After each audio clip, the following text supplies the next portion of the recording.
खुलुमबाय स्टुडिय'आव दं आं किलिकां ब्रह्म। बे समाव बोथोरखौ लानानै मोनसे गिदिर खौरां। गुवाहाटीआव फिन दैबानानि थासारि।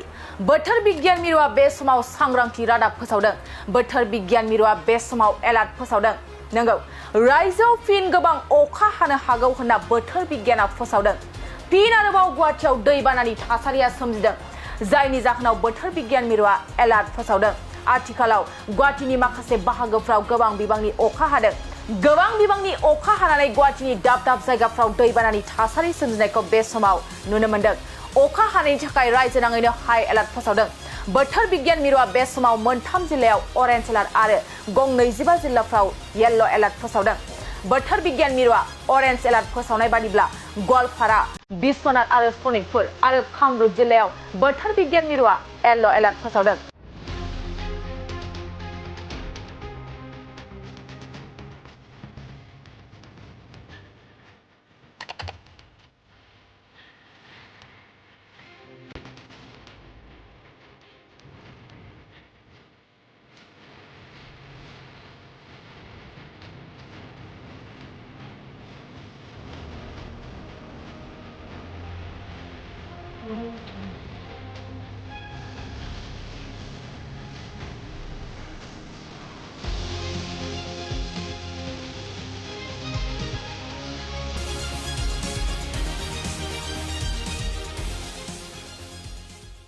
खुलुमबाय स्टुडिय'आव दं आं किलिकां ब्रह्म।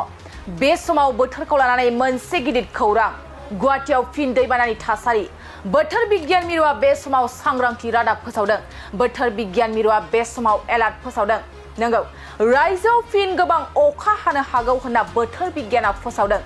फिन आरोबाव गुवाहाटीआव दैबानानि थासारिया सोमजिदों, जायनि जाहोनाव बोथोर बिगियान मिरुआ एलार्ट फोसावदों।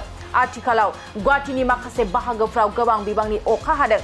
गोबां बिबांनि अखा हानानै गुवाहाटीनि दाब दाब जायगाफ्राव दैबानानि थासारि सोमजिनायखौ बे समाव नुनो मोन्दों। अखा हानायनि थाखाय रायजो नाङैनो हाई एलार्ट फोसावदों। बोथोर बिगियान मिरुआ बे समाव मोनथाम जिल्लायाव अरेन्ज एलार्ट आरो गं 25 जिल्लाफ्राव येल्ल' एलार्ट फोसावदों। बोथोर बिगियान मिरुआ अरेन्ज एलार्ट फोसावनाय बादिब्ला गवालपारा, बिश्वनाथ आरो सनितपुर आरो कामरुप जिल्लायाव बोथोर बिगियान मिरुआ येल्ल' एलार्ट फोसावदों।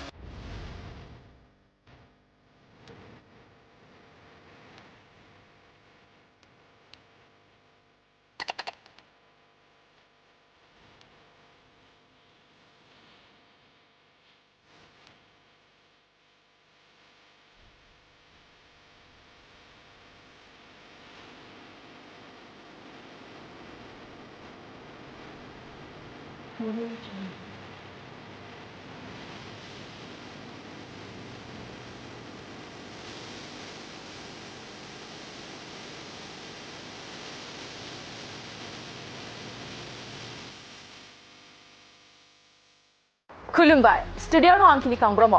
बे समाव बोथोरखौ लानानै मोनसे गिदिर खौरां। गुवाहाटीआव फिन दैबानानि थासारि। बोथोर बिगियान मिरुआ बे समाव सांग्रांथि रादाब फोसावदों। बोथोर बिगियान मिरुआ बे समाव एलार्ट फोसावदों। नंगौ, रायजोआव फिन गोबां अखा हानो हागौ होनना बोथोर बिगियाना फोसावदों। फिन आरोबाव गुवाहाटीआव दैबानानि थासारिया सोमजिदों, जायनि जाहोनाव बोथोर बिगियान मिरुआ एलार्ट फोसावदों।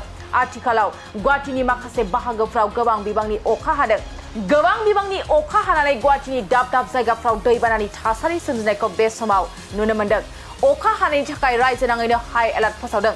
बोथोर बिगियान मिरुआ बे समाव मोनथाम जिल्लायाव अरेन्ज एलार्ट आरो गं 25 जिल्लाफ्राव येल्ल' एलार्ट फोसावदों। बोथोर बिगियान मिरुआ अरेन्ज एलार्ट फोसावनाय बादिब्ला गवालपारा, बिश्वनाथ आरो सनितपुर आरो कामरुप जिल्लायाव बोथोर बिगियान मिरुआ येल्ल' एलार्ट फोसावदों।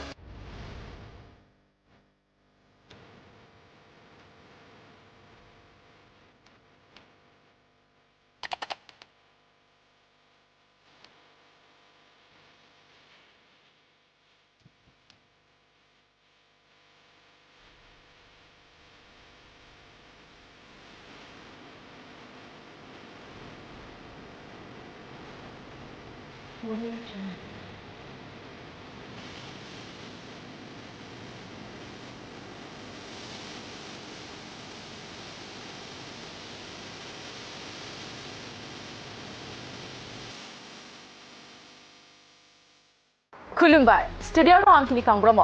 बे समाव बोथोरखौ लानानै मोनसे गिदिर खौरां। गुवाहाटीआव फिन दैबानानि थासारि।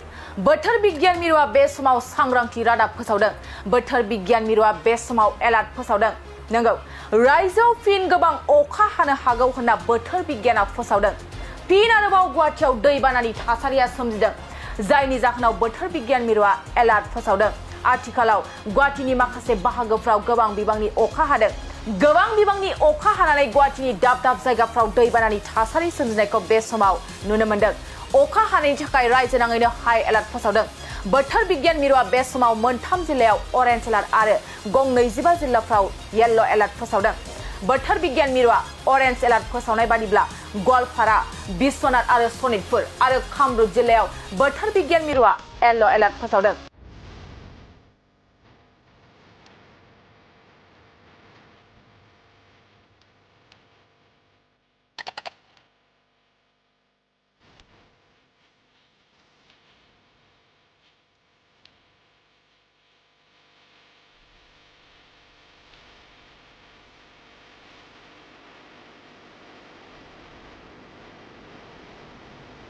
오늘 저녁